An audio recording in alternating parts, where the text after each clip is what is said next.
Kinsey, thank you so much for joining me. How credible are these allegations, and what's been the response in Hollywood?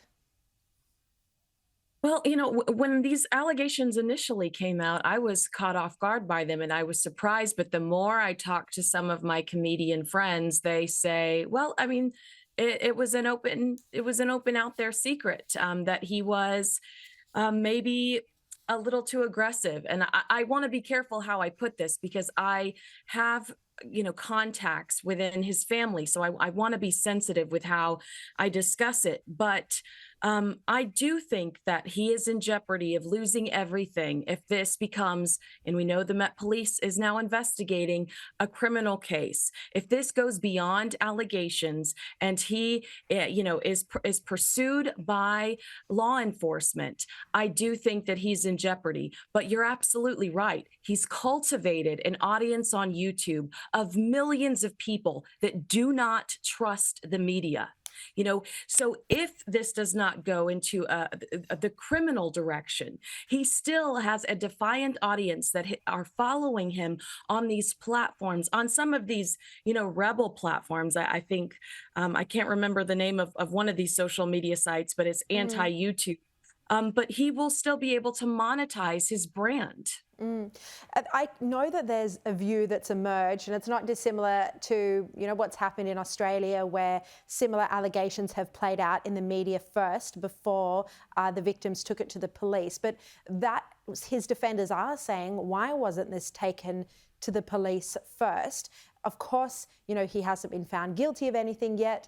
But do you think, regardless, his future in major television or film is finished?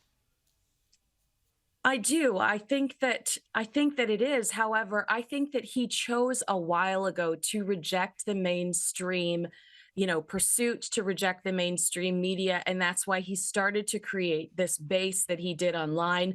You recently saw him speaking to other mavericks like Tucker Carlson or, Robert Kennedy Jr. He pursued these people that were kind of rejected by society and helps to build his base. So I don't think that hurts him to not be in a movie in the future or to not be cast in a TV show, because I think that he purposely, created a brand that he could monetize without the help of the mainstream entertainment world. Look, since the allegations come out, we've seen a lot of old videos surface of Russell Brand saying or doing inappropriate things towards women. Have a look at this one from one of his visits to Australia. Liz, that's your fault, because you took your eye off the road because things was getting a bit fruity out there. All right, Liz, goodbye. Yeah, thank you. Well, it's been really a wonderful sleep. See you later, Liz. Russell? All right, take care. Russell, how can I do your bra just like this? Liz, I love you. I mean, Kinsey, look, it was another time perhaps, but we just saw the boss of the Spanish Football Federation lose his job for kissing a woman without her consent.